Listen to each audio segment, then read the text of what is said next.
Welcome, I'm Rick Alson. This is Rick's Blog Live, the third show that we've done. We've got a new issue out on In Weekly. This is the one that connects the dots on the library scandal that we're dealing with. It is lies, deceit, and abuse of power in the hiring of Escambia County's library director.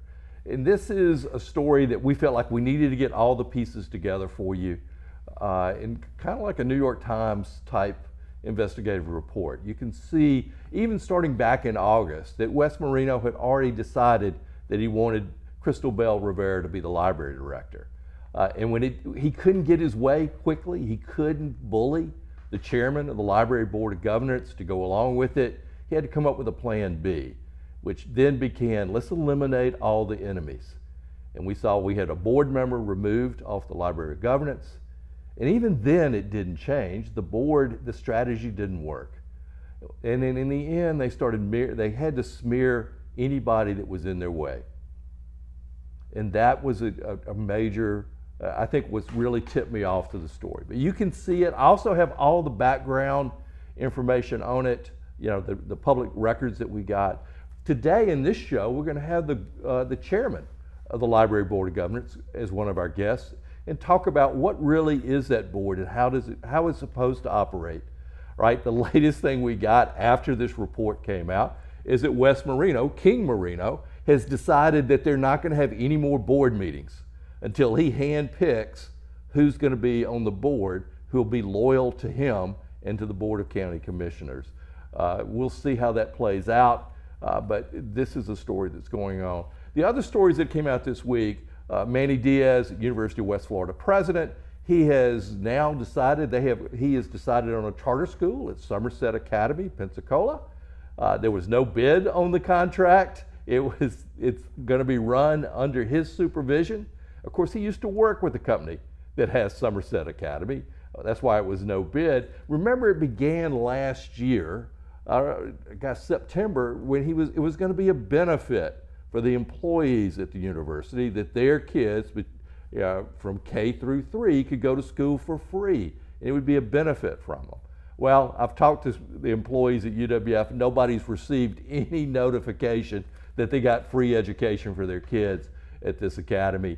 Go to the blog, you can check that story out. The other big story, we had Marty Stanovich last week talking about First Tee and their lawsuit against County Clerk Pam Childers, who won't pay them the money that the board has authorized them. I think it's only about $5,500 that's in question.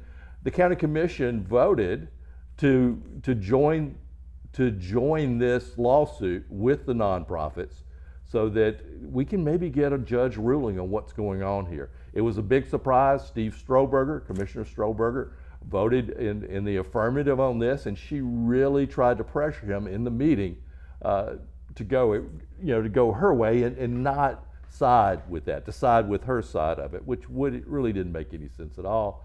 Strohberger, he got elected because of the Childers. It was a big, brave move for him to take. The other thing we've learned at Pensacola State College, Zach Smith, the man who brought us Manny Diaz, is now going to bring us the next president to Pensacola State College. He and the entire board have made themselves the committee. 19 years ago, when Ed Meadows was selected, there were 24 community members, business leaders, community leaders, faculty, students that did the search, that did the screening process. Zach Smith is now going to be in charge and do it himself. The rumor is he may appoint himself president, but we'll see how that plays out. Listen, we've got a great show lined up for you. When we come back, we have Bruce Friedenberg talking about pennies for progress, the local option sales tax renewal. I mentioned already, we'll have Blaine Wall come in, talk about the library, and of course the Library Governance Board. We'll also have United Way. They're coming in, they have their Alice report, and the city of Pensacola will talk about the Burdon shipbuilding project, which they get a multi-million-dollar grant, hopefully from Triumph, to build this facility that'll bring us 2,000 jobs. It's a great show. We've got all the pieces lined up for you. Stay with us.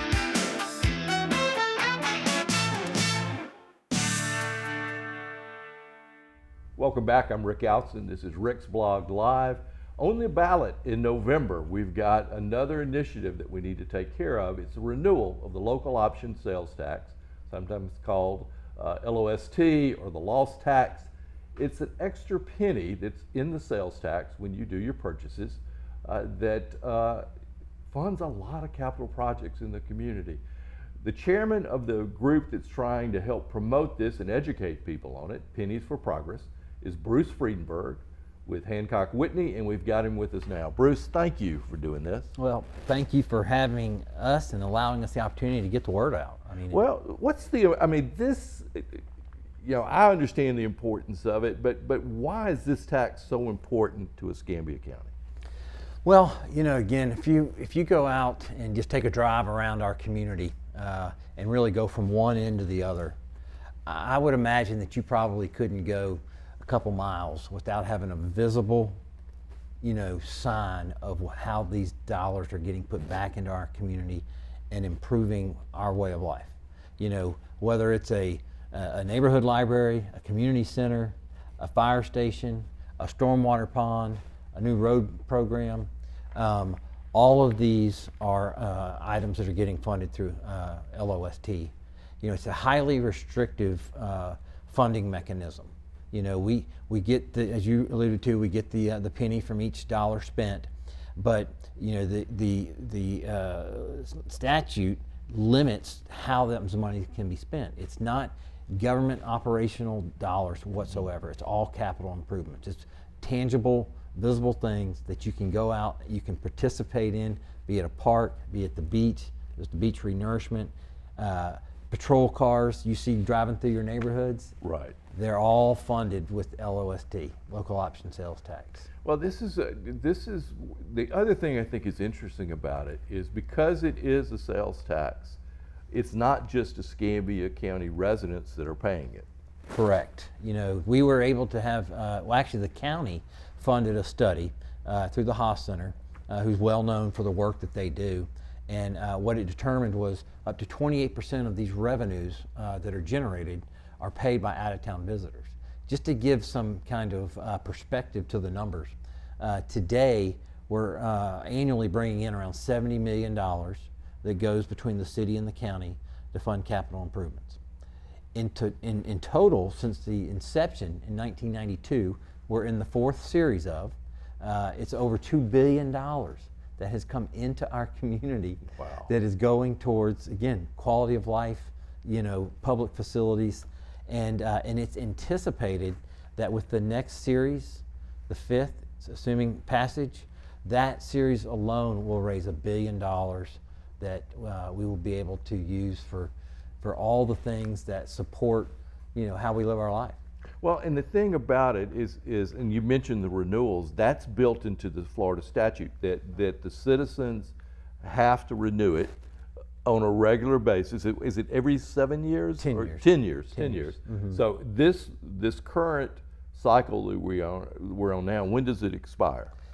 December 31st of 2028. And actually, it allows for you to go as far out as 15 years, but our community has chosen to kind of keep a tighter window on it. The early passages series were actually shorter, right. And then I think we earn the community earned the respect right. of the voters that hey, this is actually doing the things that we want to see happen. My neighborhood's not flooding anymore because of the big regional stormwater pond that was put out right outside of our neighborhood, and so in subsequent series we've expanded it out to 10 years. In just about every building that we've seen built, government building, from the jail to the new tax collector's office to to community centers throughout the community, libraries, they're built with the local option sales tax. Absolutely. Now, the thing that y'all are doing that I think is kind of cool is you've got a website set up, penniesforEscambia.com. Mm-hmm. I remember that. Yeah. Not bad. Impressive. Yeah, impressive. But you have an interactive map. Talk about that. We do. So we have painstakingly, and we're still going through it, we have gone through and tried to identify every project that has been funded through local option sales tax that benefits the community. Now, it's there's a lot of equipment. I mean, when you see a patrol officer out on the street and he's wearing a camera vest or something like that, local option sales tax. What's ambulance? Ambulances are the But other you- big and, one. an ambulance. Yeah, right. But so those are hard to place. But everything else, we are placing it on this map. So the citizens can go out, Pennies for Escambia. It's a drop-down option. They can select their neighborhood, and it's going to immediately populate all the investment that has been made within the areas that they travel and where they spend the majority of their life. Mm-hmm. And they can see visibly, hey, yeah, these dollars are doing a lot of good things for us.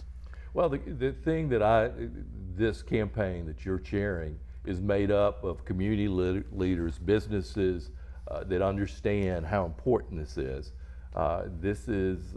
It's going to be a difficult vote because it's going to be in November, where there are a lot of items on the ballot already, a lot of races that are there. So there is a challenge on getting the message out. So I know we're just about to do a commercial break, Sure. but and we'll come back and talk about a little bit about the campaign that y'all are putting together. But it is an education campaign, isn't it? 100%. It's education, because that's the basis for any election. Is you Right, got to go in right. educated and know what you're voting on, and we're taking an added position of advocacy.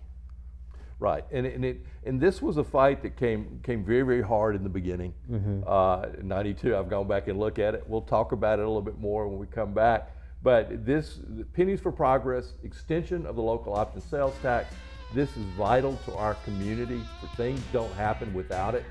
And we'll come right back after this break. So we'll stay with us. All right, let me look at my phone.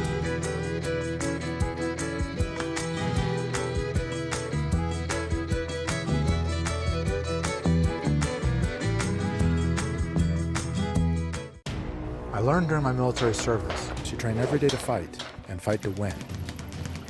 If you've been injured in an accident, you already know one thing for sure. The insurance companies are going to fight you for every dollar you deserve. At Michelson Booth, we settle most of the cases we handle. But if the insurance companies choose to fight, well, we're okay with that too. If you've been injured in an accident, choose a law firm that's got the resources, training, and stomach for the fight. Michelson Booth, don't be a victim twice. It's baseball season. From heart-stopping plays to legendary victories, this is baseball at its finest. Grab your seat, bring your energy, and witness greatness live. Don't just watch it, feel it. The Pensacola Blue Wahoos are back, and you can watch Pensacola Blue Wahoos home games live on Fridays and Saturdays, only on Blab TV.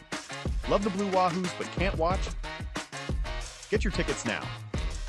My name is Bill Sadler. I'm the general manager with Empire Truck Sales here in Pensacola, Florida. I've been advertising with Blab TV for well over 20 years. Blab TV has been a huge success for the growth and success in our company. Blab reaches the local community. It's an advertising venue that really reaches our target audience and customers. It's not a week that goes by that we don't see somebody out in the community that says, hey, I saw your show on Blab TV, it was great. My name is Bill Sadler and I am Blab TV. Gilmarine, your one-stop shop for all your boating needs. We offer a vast selection of parts, accessories, and electronics. Discover our range of used boats in every size, shape, and brand, all ready to get you on the water today.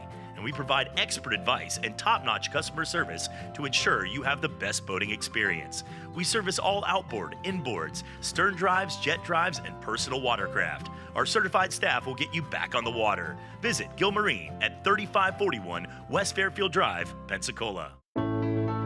Hey folks, Winston Lindsay here with Living Southern Homes in Bruton, Alabama. We just want to remind you our new show will be coming on at 5:30 on Mondays on Blab TV and also Thursday at noon. Don't miss these opportunities. We will see you then.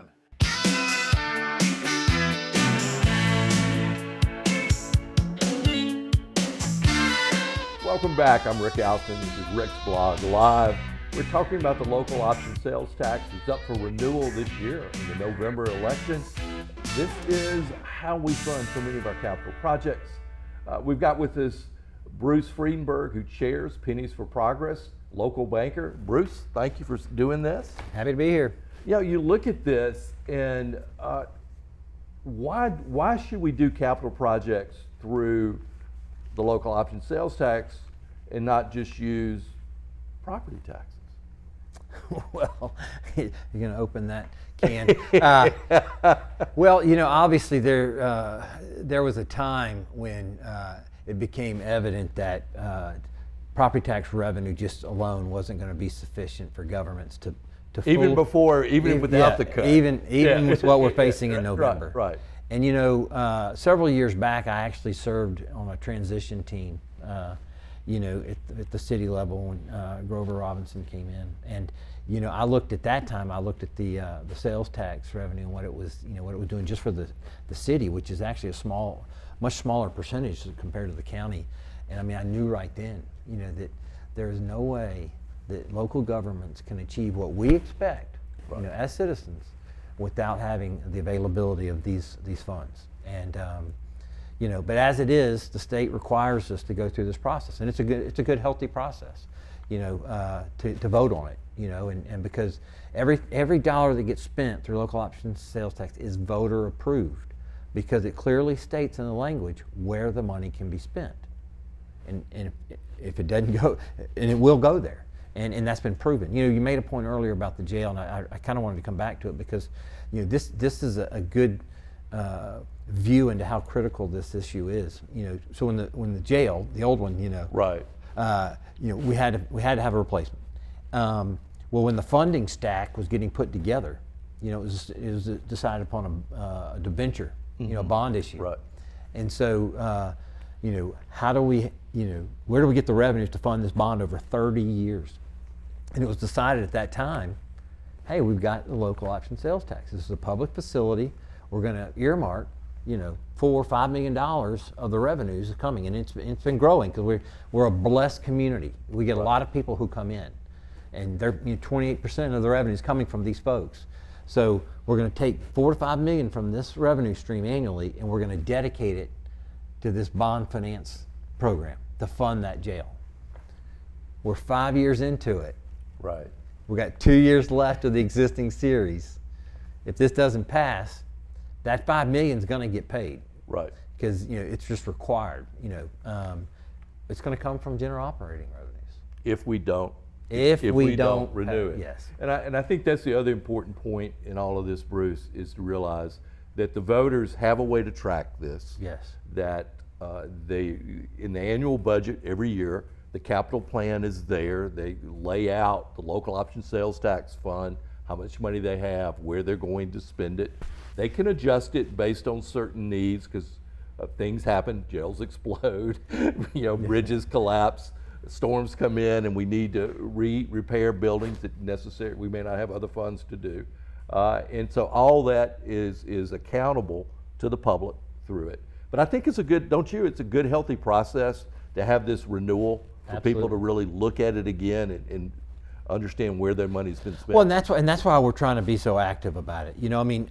Look, we've been fortunate. After the early struggles in getting it started, getting out of the gate. In '92, 54% passage. Every series since then has been above 60%. Right. And so, our community gets it. But a lot of times we get complacent. Right. We take for granted what's going on, and we cannot allow that to happen. The confluence of these two issues coming together in November has substantial impacts, long-term impacts. Well, and I think that's a good point for us to end on, Bruce. I think for you, if you want to follow what's going on here, you can go to their website, penniesforescambia.com. You can check the interactive map. You can go to the county finances, and in their budget, you'll be able to see what they're doing. So, Bruce, thank you so much for coming on, Absolutely. and we'll Thanks probably for do having me. this again before November. I hope so. All right, we're going to go ahead and break. We'll be right back after this commercial.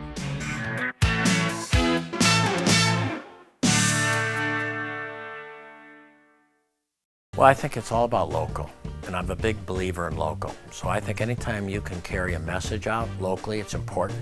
And I think it's anytime the person that delivers the service can also deliver the message, which is unusual. You have the people that actually deliver the project doing the talking, and I think that's a huge difference, and really makes a huge value difference for the consumer. So I'm really just so grateful that we have this local opportunity with Blab TV. My name is Quint Studer, and I am Blab TV. Take a breath and step into something green. At Pensacola Seed and Garden, both of our locations are open 7 days a week, ready when you are. We don't just sell plants, we grow many of them right here, with care you can see. And once you take one home, you'll find everything you need to help it thrive. Visiting from out of town? Discover unique exotic plants you can bring home, often for less than ordering online. Pensacola Seed and Garden. Grow something beautiful. Many who consider facial plastic surgery are concerned their results will look unnatural. But with over 20 years of serving the Pensacola community, his thousands of satisfied patients have made Dr. Derek Jones a trusted reconstructive and facial plastic surgeon known for industry-leading results that look natural. Call 850-484-FACE to schedule a consultation at one of our locations in Pensacola and Gulf Breeze.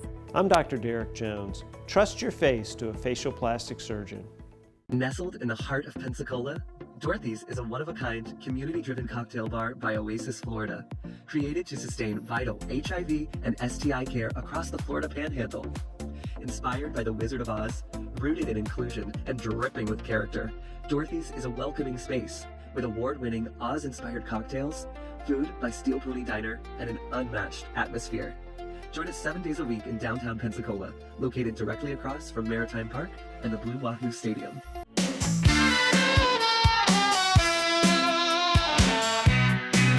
Welcome back. I'm Rick Alson. This is Rick's Blog Live. The library has been a lot of reporting on our part of what's going on, the hiring of the new director, is the Board of Governance a Board of Governance or is it advisory? I've spent a lot of time going through the documents. You've got them all available on the blog itself, ricksblog.biz. Our cover story, this week's paper, is trying to connect all the dots for you. But one voice that's missing and not enough in this story is the chairman of the Library Board of Governance, Blaine Wall, and Blaine is with us today just to talk about, we're going to stay out of the politics, Blaine, but I really want to focus on this because there's a lot of confusion over the Board of Governance. And how do you see the board? Well, thank you for having me on, Rick. So the board is, I think, a really important part of the library structure. When the library system was created as a county-wide system, there was a decision to move from an advisory board that you referenced earlier to a governance board. And that was created by a city interlocal agreement, also a resolution that was passed by the county commissioners. And then bylaws were created that outlined what the role of the board should be. And that is in the resolution itself. The It resolution says you are to do this. It is. It wasn't done by a group of volunteers because they wanted to do it. It was part of the charter that y'all were formed in. Absolutely. It recognizes the need for a body of people who provide oversight for the library and the administration of the library. So it's very clear in the document that there is an expectation of oversight and administration of the library. Good. As you're the chairman, for our viewers, just a little bit of your background. Okay, so I'm a professor of English at Pensacola State College. I've been there for 23 years. Before that, I'm originally from Mississippi. I grew up, went to school there. Where in Mississippi? Near Hattiesburg, Columbia, Mississippi. I grew up in Greenville. Okay. You can tell them my accent. Yeah, mine too, probably. So you teach English. I murder English. Go ahead. So I spent a little bit of time teaching high school English, and then I came here, and I've been teaching at PSC for 23 years.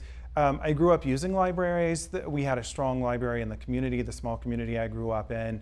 So from an early age, I was always at the library, a consumer of the products of the library. Then as an English major, I lived in the library in college, as I was pursuing my degrees, and I use library services all the time for my students. So I'm a big believer in what libraries provide for a community, both in an academic sense, but also our library is a wonderful resource to the community. It's not just books. I think a lot of times people think, well, it's just shelves with books on it, but we have so much that we offer to the community. In fact, in the resolution creating the board, the commissioners recognize the importance of the library even as an economic driver for the community. So, I think it's very important.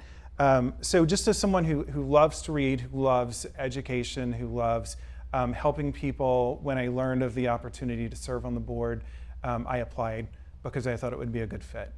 Yeah, it is funny, and maybe that's part of our Mississippi roots in that libraries in Greenville, the library there was the Walker Percy Library. Yeah. Walker Alexander Percy Library was a critical. We lived in the library. How many books we tried to figure how many books we could read in a summer, and here the libraries have been such a focal part. How hard Betty Wooten fought to have the downtown library renovated, to add other branches over the years. And the Board of Governance was a funding source for the MSTU, but it also, the county wanted to expand more libraries available throughout the county outside of the city limits. So it kind of gave, they could help with the funding in doing that. So it made sense to do it that way. But in reading this, Blaine, and looking at it and looking at the interlocal agreement, the board was set up to be non-political, wasn't it? That's correct. It was not supposed to be a political body, a body. Right. Yeah. And that it wasn't really set up. It was, the appointments were set up in a certain way, and divided among the city and the county. But it was, going back, and we actually were able to find the video of when the resolution was passed, and it was even George Tuart, the interim county administrator at the time, said, this is a unique board. This is different than anything else. It's not going to come under a department. It's not going to come under, it's going to be independent and operate independently, is how it was set up to be. Do you read it the same way, how it's been operating? Let's say up until, the last 9 months or so. Was it operating that way before? I think so. So I've been on the board for 3.5 years. The terms are 2-year terms, and you can be reappointed to a second term. You can't do more than 2 terms in a row. So my first 3 years on the board, it was business as usual. We regularly review policies. We help with establishing priorities for the budget, long-range goals, those sorts of things. We review the budget and approve the budget before it's sent to the commissioners for final approval. So yes, our meetings were not political. It seemed that everyone was on the same page. There was a lot of transparency about what was going on. And then there was a definite shift in tone after the retirement of the last director. Most recently, the county administrator is canceled the summer meetings. I know you have pushed back against that in a very professional way, and you've called for a special meeting, which is, in reading the bylaws, that is within your power. Why is this? Why the other thing? But these summer meetings are important because y'all need to get a budget done. Yes. They are very important, and not only just the bylaws, but in that resolution that was passed by the commissioners, it also mentions in there that the board should meet monthly. So, it's set up. In their own resolution that they passed, it says we should have monthly meetings, and the administrator has decided that he doesn't want us to meet over the summer. So budgeting is an issue. There's also a lot of uncertainty right now with proposed changes to taxes regarding property taxes, and how those might be collected. There are estimates that if the amendment that's out there passes, the library might lose as much as $2 million to $4 million. So we should be having conversations about how would we continue the services that we provide if we're losing this kind of funding. But we're not. We haven't had a meeting since April. Wow. In the meeting that was proposed for Monday got canceled at the last minute. We're coming down. I'd love to keep talking, but we will talk more as this develops. Have you heard back from the county attorney yet? I have not. I sent an email to her yesterday. I sent an email to the county administrator. They've not responded. Okay. Well, hopefully we'll hear soon. I mean, you do this as a volunteer. Your whole board are volunteers. I appreciate how y'all have done all this. it was interesting to listen to the meetings, and you run a really good meeting. Oh, thank you. You really do, and it's fair, and people get to speak, and everyone is treated fairly. And even the meeting on October 27th, it seemed to end cordially, and you do a really good job of that. So thank you for your service. Yes, thank and I appreciate it, and I appreciate everything you do. So the libraries, you can go to nweekly.net, find the story we've written, or go to the blog. We'll take a break, and we'll be right back. I'm Rick Alson. Go back to being a kid again. Head on over to Bubba's Sweet Spot. We've got house-made caramels, fudge, pralines, marshmallows, and lots and lots and lots and lots of chocolate. Looking for more traditional candy? We've got you. Our walls are covered head to toe in all the classics, from taffy to gummies and lollipops to gumballs. And don't forget our ice cream. With endless toppings and dipped cones, we've got what you're craving. Let us take you back to a time when every problem could be solved with candy. At Bubba's Sweet Spot. At A1 Automotive, we do it all. All kinds of repairs for all kinds of vehicles. We do AC repairs, we do suspensions, we do pre-purchase inspections. We'll diagnose your problem and get it fixed. Free brake inspection. We can provide financing for any work we do. Veteran-owned, military, and first responders discounts. A1 Automotive, 403 Beverly Parkway, Pensacola. I'm Emily Echeverria. I'm the Marketing Communications Director for Council on Aging of West Florida and the host of Coming of Age. In the past, Council on Aging has relied heavily on print and radio, but in the age of social media algorithms and smart devices, we know how highly prioritized and sought after video content has become. Our audience really responds to video content, and yours will too, especially the high quality of video that Blab produces. I'm Emily Echeverria, and I am Blab TV. Many who consider facial plastic surgery are concerned their results will look unnatural. But with over 20 years of serving the Pensacola community, his thousands of satisfied patients have made Dr. Derek Jones a trusted reconstructive and facial plastic surgeon known for industry-leading results that look natural. Call 850-484-FACE to schedule a consultation at one of our locations in Pensacola and Gulf Breeze. I'm Dr. Derek Jones. Trust your face to a facial plastic surgeon. Take a breath and step into something green. At Pensacola Seed and Garden, both of our locations are open 7 days a week, ready when you are. We don't just sell plants, we grow many of them right here with care you can see. And once you take one home, you'll find everything you need to help it thrive. Visiting from out of town?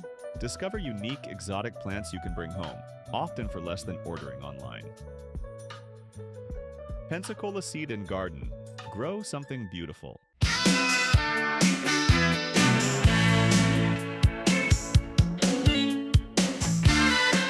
Welcome back. I'm Rick Alson. This is Rick's Blog Live. Thank you for watching this. We've covered a lot already. Pennies for Progress, the library, and now we're going to talk about something that's very dear to me. It's the Alice Report. It's what we know about our community, and United Way has been doing a great job of keeping up with this, is that we have people that live paycheck to paycheck. We know we have a significant poverty, people that live below the level of poverty. But there are a lot of people who work, have full-time jobs, maybe have several jobs, but they're living paycheck to paycheck. And the Alice Report tells us a way of tracking how we're doing as a community. And to help us, we've got Jessica Johnson. She is with United Way. She was willing to sit in for Laura for doing this. So Jessica, thank you for coming. Of course, thank you for having me. So for our viewers, what is Alice?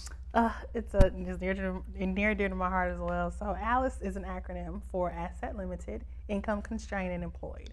So in layman's terms, these are individuals who are working multiple jobs. Right. They are kind of trying to make ends meet. Their ends may typically look at each other, so to speak, is what I say, but they don't always meet. So they are trying their best to stay above water, put their heads above water, just to have basic things: food, housing, transportation, childcare, the bare minimum just to get by. So.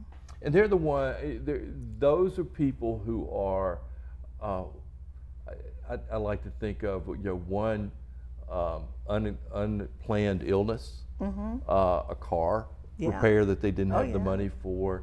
It's or losing, losing a job, not having savings to operate, and it is a significant part of our community. Isn't It is. It is. I mean, it's your teachers, it's your service professionals, it's your cashiers, it's your everyday person. They're working hard.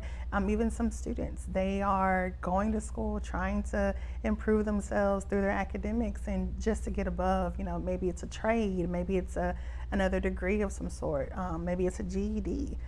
Just something that they can do to provide for themselves and their family and continue to be productive in our community. Well, and the mayor today, in his press conference, talked about one of the big issues that he's seeing nationally when he serves on some of the boards he sees is we've talked about housing, but affordability has become a bigger issue, which for an Alice family or an Alice individual, when prices go up at the grocery store or at the pump, it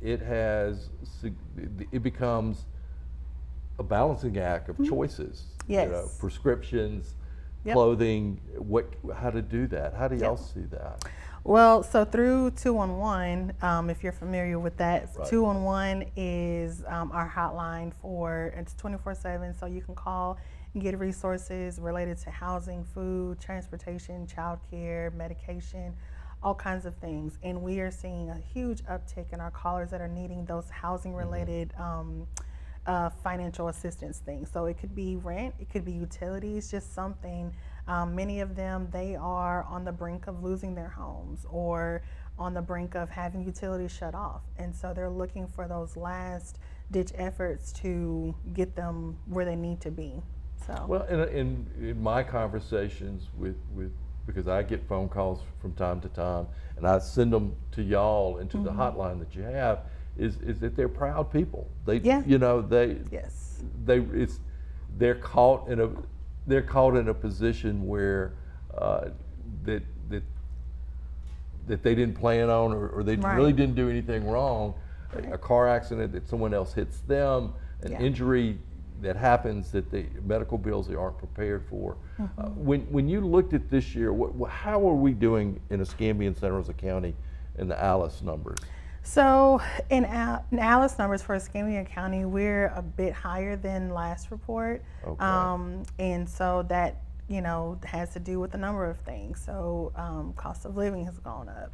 Wages haven't really gone up very much. Inflation, so all sorts of different things. So we're still right on almost 48 to 50%? Yes, close to 50%, yep. So we're looking at, so what that means is half of our community is paycheck to paycheck. Yes, yes. And these are individuals, they're not on your traditional governmental assistance. Right. So they don't have SNAP, they don't have housing vouchers or things like that. They are paying out of pocket for the majority, if not all of the things that they get. So. Now, how would you like people to use the Alice report, elected officials and community leaders? Oh, use it as a tool for conversation. Use it as a tool for change. There's so many things that we can do with that data and really get granular with it. We can pull data related down to the zip code or even the neighborhood. Oh, so you go to the census tract. Yes. Yeah. Yes. So use that information to inform policy. You could use it even from as an employer. You could think about your policies with your employees. Perhaps giving them more money is not feasible right now, right? But is there something that we could put in your policy where it's a little bit more flexibility for individuals that may have childcare concerns or, all kinds of things. So use it as a tool for changing conversation is the biggest advice I could give. And then also too, use it to talk with the community, right? So give them an opportunity to kind of come in and say, hey, this is what the data says, but you as a community member, where are you seeing where you're falling short? How can we help you? What can we do to support you together? And this is part of a national effort by United Way nationally. Yes. Where do they get their data? Do you have an idea? Yes, so it's actually, Alice was created and birthed by the United Way of Northern New Jersey about 10 years ago, and so they get a lot of their data from the census, from workforce development. So we can pull even numbers based on occupation and employment. What does that look like? And so those numbers in our area, they're concerning as well. So, but it's a little bit of everywhere. And it does take time to get that data, Right. as we know. So next year we'll see what 2025's data looks like. But for right now, we're seeing what we had to look forward in 2024.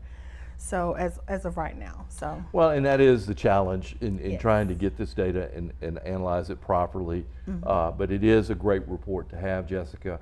You know, I'm so appreciative of what United Way does for our community. It's the successor to the old community fund Yes. that we used to have, where people tried to figure out, you know, where could their money make the most, do the most good in the community. Yeah. And United Way has become that. Yeah. Y'all have expanded where you're not just, you're Escambia and Santa Rosa counties. Yes. People need to understand that. The, Yes. the amount of services that y'all offer, I think, are unique and great. And I just think, you know, we're coming up to the break again, but you know, you have a website. Tell one more time before you go. You got maybe 30 seconds. Tell us about 211, just Yes. if someone out there. Yeah, if you don't remember anything I've said, just remember you can dial 211 5 days a week, 7 days a week, 24/7, and talk to a real live representative about anything that you need, resource-wise. Well, great. Jessica, thank you for coming you. on. This is one of the groups that you need to support that needs United Way. The Alice Report is important to look at. I'll have it up on the blog for you. I was sort of saving it for Jessica so I could have a video to go with it. But it is something that we have followed every year since they've been doing it, and we've seen the impact in our community. When you look at Manna Food Bank, you look at the charities that are out there helping, this Alice Report is important. All right, we're going to go ahead and break. We'll have our last segment. We'll talk about Burdon when we come back. I'm Rick Outson.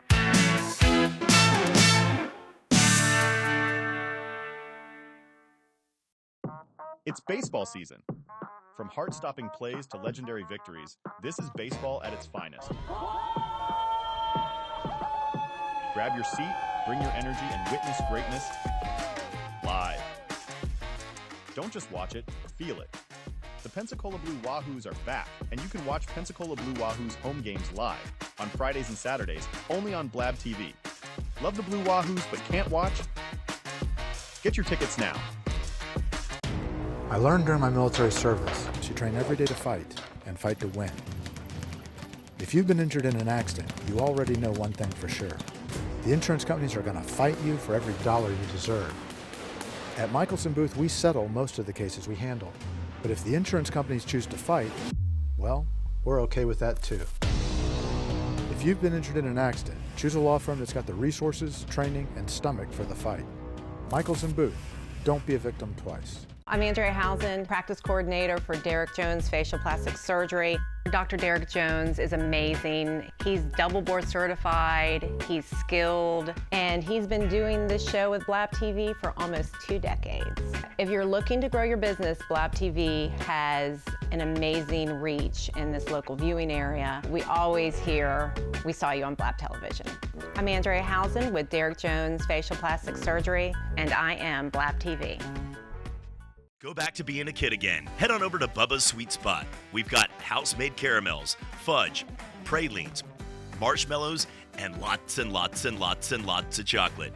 Looking for more traditional candy? We've got you. Our walls are covered head to toe in all the classics, from taffy to gummies and lollipops to gumballs. And don't forget our ice cream. With endless toppings and dipped cones, we've got what you're craving. Let us take you back to a time when every problem could be solved with candy. At Bubba's Sweet Spot. Gilmarine, your one-stop shop for all your boating needs. We offer a vast selection of parts, accessories, and electronics. Discover our range of used boats in every size, shape, and brand, all ready to get you on the water today. And we provide expert advice and top-notch customer service to ensure you have the best boating experience. We service all outboard, inboards, stern drives, jet drives, and personal watercraft. Our certified staff will get you back on the water. Visit Gilmarine at 3541 West Fairfield Drive, Pensacola.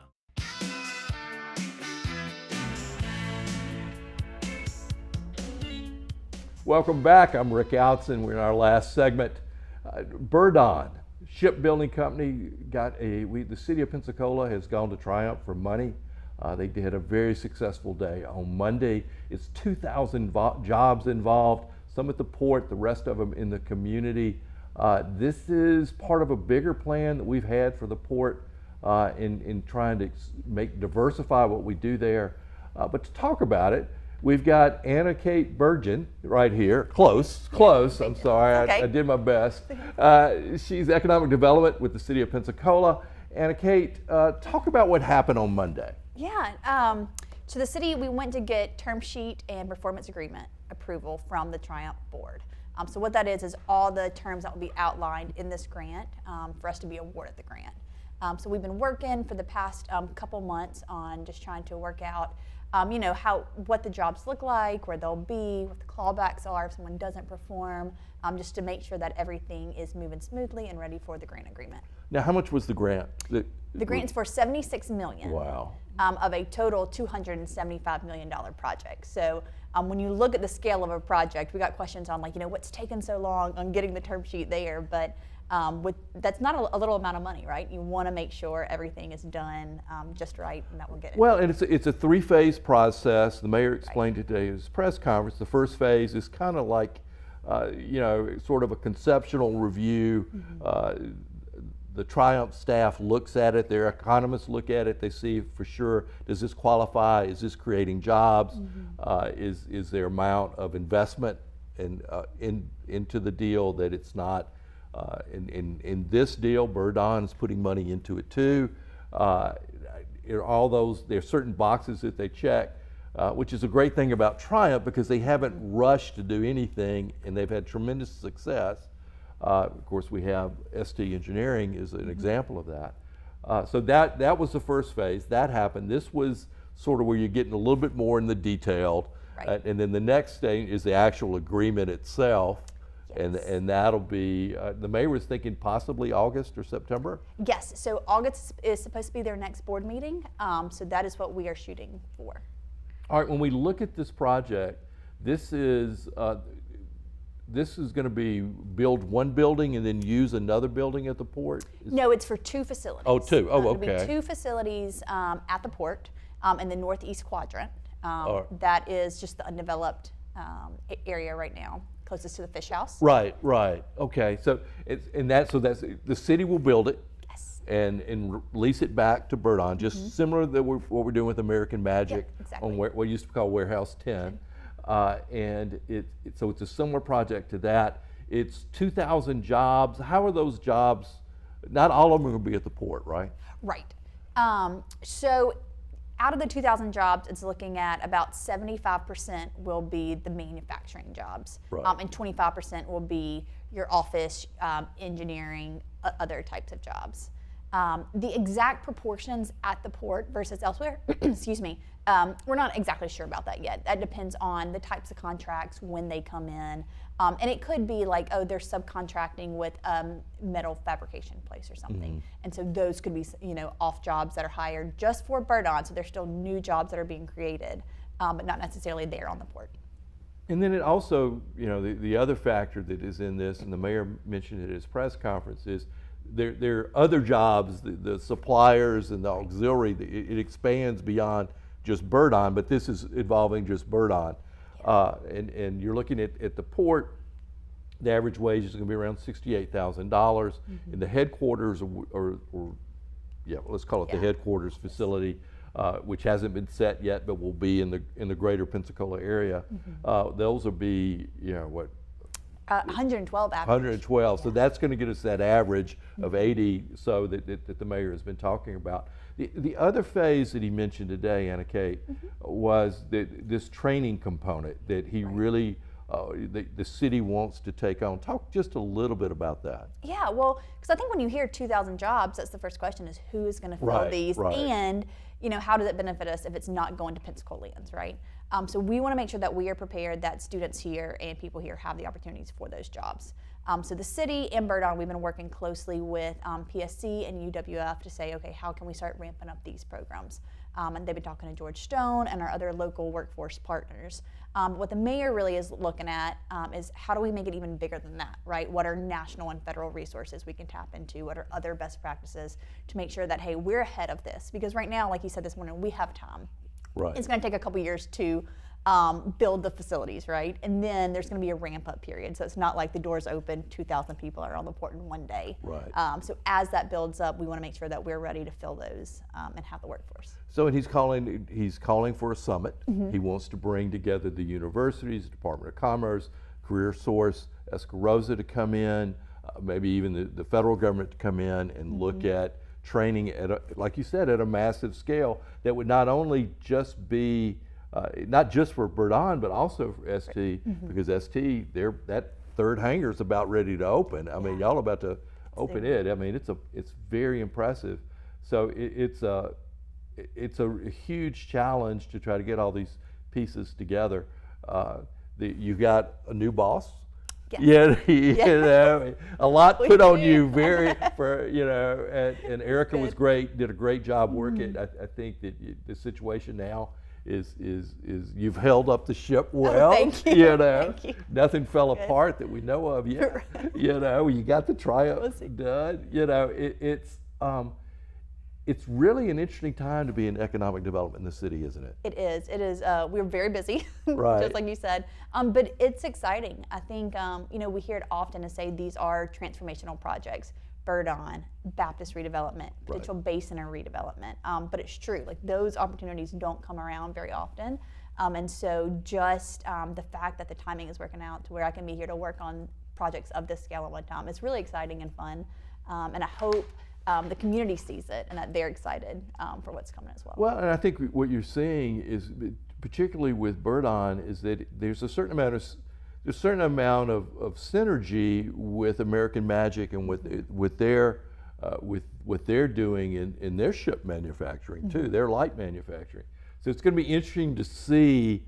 And then you have IHMC and you got UWF so you're looking at engineering students could get jobs right away if they get into the internship programs. How have you met with the Bird On people? Yes. I haven't. So tell me about them. How are they? Oh, they've been fantastic to work with.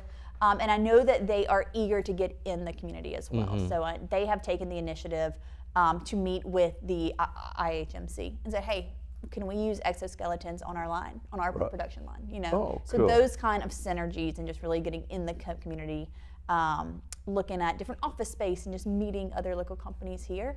So I think it's going to be a good cultural fit on that side. That they're not just here building boats; they're here to be a part of the community. Also for their hires, right? To make it a place where they want to bring their staff in and they're bringing their families here. Well, great. Anna Kate, thank you so much for so coming much on. I think if you want to find out more about this, of course, the city's website is a great place to go, cityofpensacola.com. I'll have a lot of the information on the blog itself, ricksblog.biz.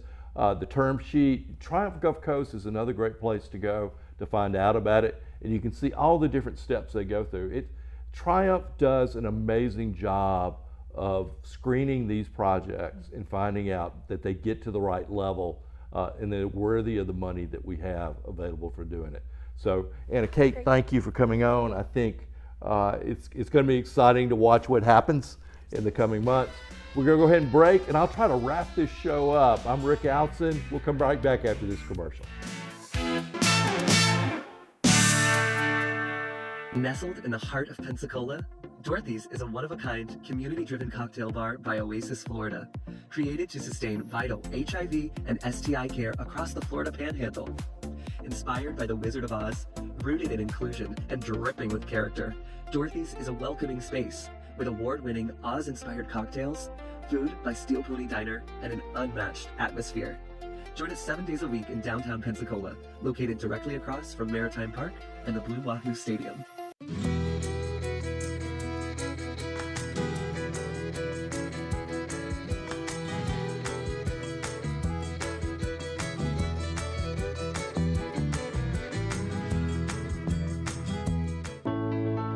Hey folks, Winston Lindsay here with Living Southern Homes in Brewton, Alabama. We just want to remind you our new show will be coming on at 5:30 on Mondays on Blab TV and also Thursday at noon.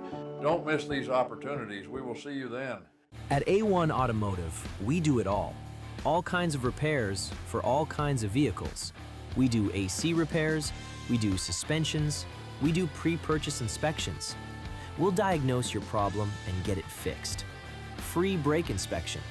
We can provide financing for any work we do. Veteran-owned, military, and first responders discounts. A1 Automotive, 403 Beverly Parkway, Pensacola. Well, I think it's all about local, and I'm a big believer in local. So I think anytime you can carry a message out locally, it's important. And I think it's anytime the person that delivers the service can also deliver the message, which is unusual. You have the people that actually deliver the project doing the talking, and I think that's a huge difference and really makes a huge value difference for the consumer. So I'm really just so grateful that we have this local opportunity with Blab TV.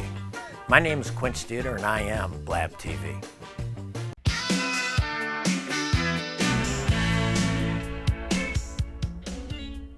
Well, I think you're starting to get an idea of what it's like to be Rick Outzen and try to cover a lot of news stories. And these are the type of stories that we cover every day.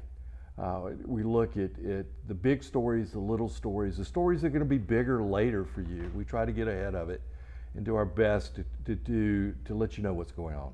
Because information is valuable. We need to make educated decisions about what we're doing in our community. In Weekly, the new issue is out. It's on the library. It connects all the dots for you. You can go to the blog and see all the public records that I built that story on, and there are more to add to it. Today, we've covered a lot. Pennies for Progress. We need to renew the local option sales tax in November. Too much of our community, our growth and capital projects are tied to it. We talked about the library with the man who's in the middle of the controversy, Blaine Wall, the chairman of the Board of Governance.